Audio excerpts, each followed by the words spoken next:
Hello, brothers and sisters and YouTube family. Hope you guys are being blessed. I was before the Lord in adoration, just meditating on what was on his heart, and really asking for the grace of abandonment, to be content with spiritual consolation, and in spiritual dryness as well. To treat Jesus the same always, seeking him, pursuing him, staying with him, and loving him even when I don't feel him. It continues to be rough days of going through desolation, not hearing his voice. I'm grateful he allowed me to share the audiobooks with you so you guys were being fed. But all the time I wasn't hearing from the Lord. This message was given to me about 2 weeks ago. And those audiobooks really encouraged me to see how Mary submitted humbly to the Lord's will when he too hid himself from her. So on this particular day, I got a reading from one of the holy books in Sinu Jesu. And Jesus was speaking on adoration. That he desires for us to come before him, and even in adoration to ask to be spiritually transported to other places all over the world where he's forgotten, neglected, and even despised in the tabernacle. I couldn't understand that. How could he be forgotten in his own house, neglected and even despised by those who have been ordained by him, and say they love him?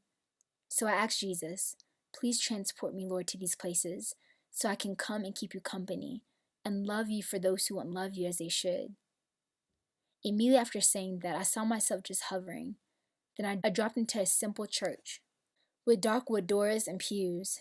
Then I found myself inside the tabernacle with Jesus in the monstrance, as if I was looking through his eyes. I could feel his excitement and giddiness as the tabernacle doors to the monstrance were about to be opened. It was a time of adoration for the church.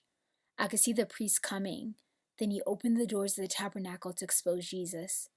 He looked around with so much giddiness and excitement just to find an empty room. Then he sighed so grievously. I could sense he was so downcast. Even his head fell down at the sight of the empty room. Just then a lady walked in hurriedly.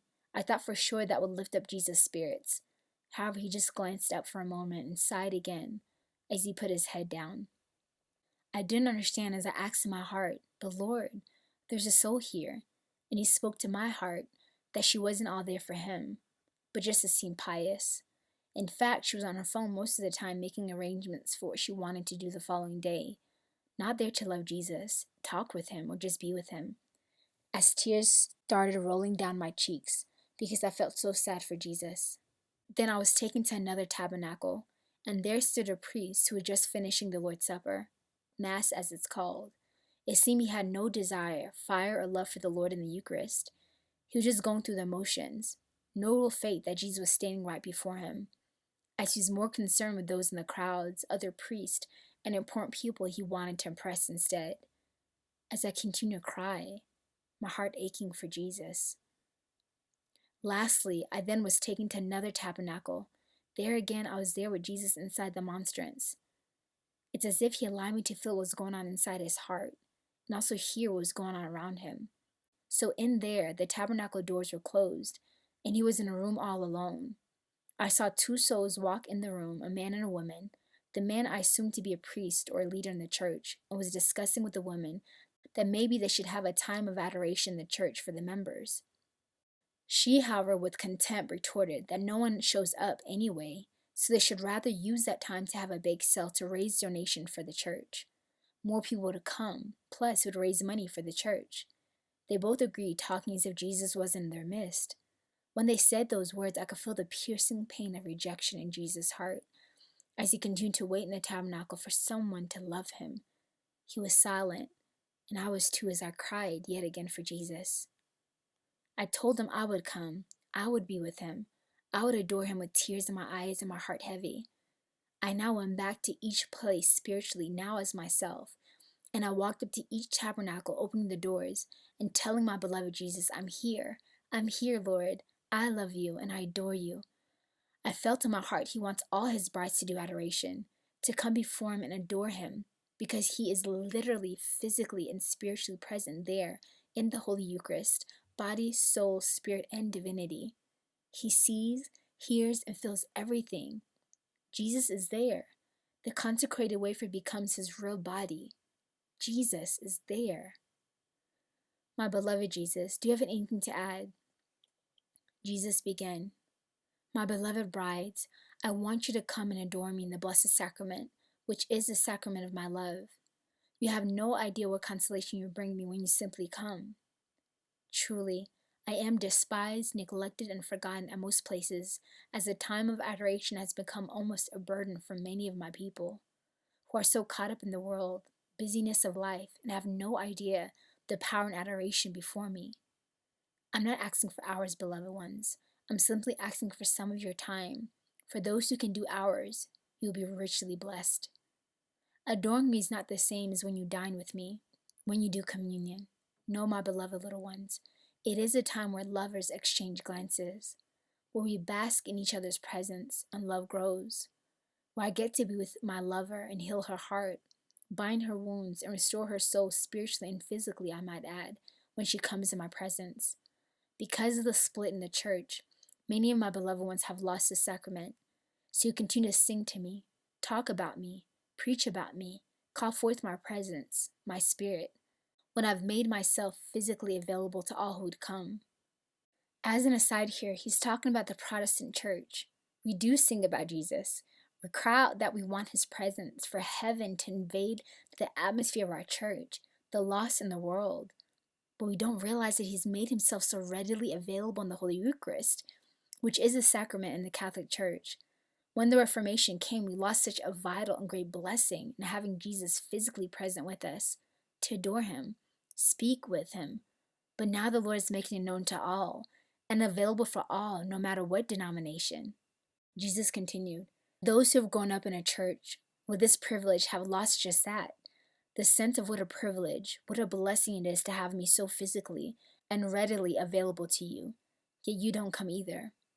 My beloved dear brides, I need you, I desire you, and I enjoy your presence in the sacrament of my love. You have no idea how many graces are given to you just standing before me physically. Angels are at my tabernacle 24/7 worshiping me, whether anyone is in the room or not. Physically may look empty, but spiritually is full of saints and all of heaven's presence, because I am there. So you see, the angels go around and minister to those that come. My love radiates from my heart through the Eucharist, and those same rays then pierce the hearts of my beloved ones adoring me. You walk away every time from adoration with a little more of me each time. You're given clarity, wisdom, and vision in my presence, and not to mention so many souls being saved. Yes, my beloved brides, when you come to adore me with such a pure heart, just to be with me, whether you ask or not, my mercy is then released upon so many other souls and sinners who don't come, because I know you love me and my will. I fulfill that in your presence when you're before me. Yes, souls are saved because you just come. There you can talk to me in the quietness of your heart, lifting up prayer intentions, or you can sit in the silence of my love, simply adoring me. You can worship before me and sing your songs of love, which I love the most, to hear my beloved run into the tabernacle, to shower her love on me through song. How that lifts up my heart and heals the wounds of indifference I still suffer. I will bless all who come, who will raise up an altar of love in their homes and adore me in the sacrament of my love. Come and keep me company. For the many who have forgotten, neglected, and despised me, come. That was the end of Jesus' message. For those listening who didn't grow up in a liturgical or Catholic church like myself, you may have no idea what adoration is. It is adoring Jesus' physical presence in the Eucharist, which is a consecrated host by the priest, used when performing Holy Communion. In adoration, Jesus, under the guise of the consecrated host, is exposed so he can be with his people, because he promised to never leave us nor forsake us, and he has made himself physically available for all who to come. When I found that out after being a Protestant my whole life, I was blown away that I can physically go and see, talk with, and be with Jesus. I always wondered then after why the churches have not been packed full when the King of Kings and the Lord of Lords makes his appearance. You can now be with Jesus physically. For those who don't belong to a church or denomination with adoration, you can adore him online. There are many channels that do live adoration, and Jesus is still as physically present to you as if you were there. I'll have a link in the description. Truly, guys, so many graces, healing, and prayers are answered in his presence when you adore him. He has told Mother Clay and Heart Dwellers that he wants us all to begin setting some time out each day for adoration. I would encourage everyone to make a consecrated area in their home as their personal altar place. There's no place that's too small. It could be a corner of a room that you go and sit with the Lord. You then can put pictures of Jesus and the saints on the wall and some holy books in that corner of the room where you sit and meet with Jesus. He has made it clear with Mother Clear that if you don't have access to internet to do online adoration and you're not a priest, you can take a picture of a consecrated host from an online adoration video by taking a snapshot of your screen, then printing it out. In his immense mercy, he said he would be physically present to the measure of the person's faith who comes to adore him. So there you can have a picture of the Blessed Host, an adoration.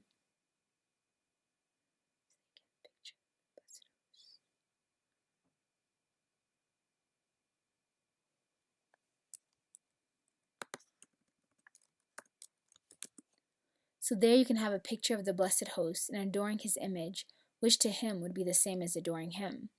You could also buy from kingdomhigh.com or leafletonline.com a Eucharistic adoration adoring triptych plaque, which is beautiful. It's only $55 to $57.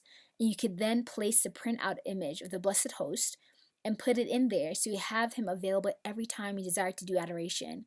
I encourage every believer, no matter what denomination, to take advantage of this privilege and the blessing Jesus has left us in this sacrament, to be in his presence physically and receiving all the graces we need to work out our salvation, to enjoy friendship with God in the most intimate way he makes available to all people, and to win souls for him by adoring him. So now you can tell your friends, do you want to meet Jesus? You can come and adore him. God bless you guys to the next message. Lord, I thank you for this word. May your word go forth and not return void. Oh, Jesus, please prepare the hearts of many to hear these words, especially those who don't come from this background, Protestant background, just as myself. Lord, help our ears to hear what you're saying. Have our hearts to be open.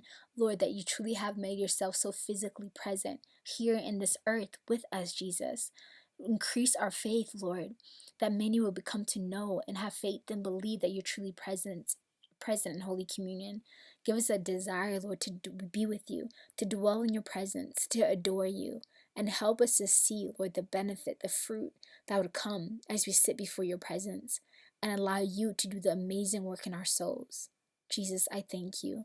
We love you, we adore you, for those who will not adore you.